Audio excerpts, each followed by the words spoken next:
એટલે આ તમામ બધી વસ્તુ શંકા કાઢ નાખો, બરોબર?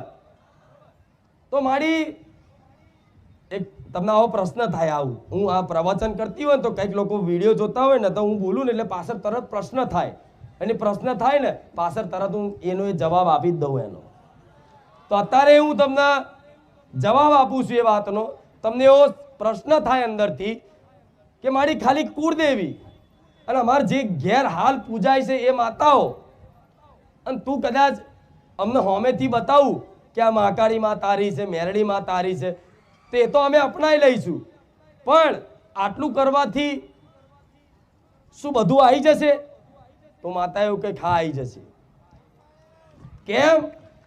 કેમ?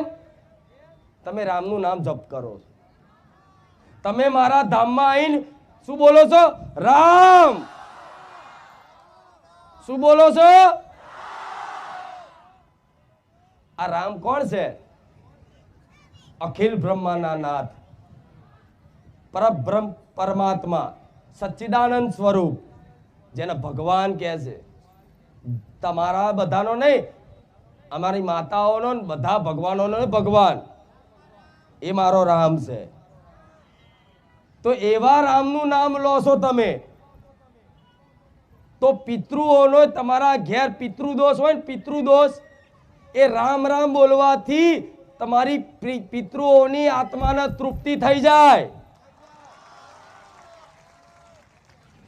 રામનું નામ લેવાથી, રામનું ભજન કરવાથી તમારા ઘેર, તમારે કદાચ પેઢીમાં પિતૃદોષ હોય, પૂર્વજોનું કોઈ દુઃખ હોય, બધા કહે છે ને તમારા પૂર્વજ થયા છે, પૂર્વજ નડે છે, શિકોતર નડે છે.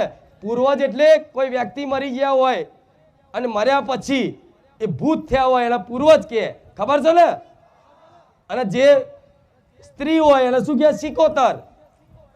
તો એમનું આવી જશે તો હા, હું માતા એવું કહીશ, એમને તે દીવાબત્તી નહીં કરો ને, ખાલી એમના નામથી પૂનદાન કરીને રામ ભરોસે કરી દેશો ને, હું માતા એવું કહીશ, પૂર્વજોને દીવા ના કરતા તમારા પૂર્વજોને હું રાજી રાખી લઈશ.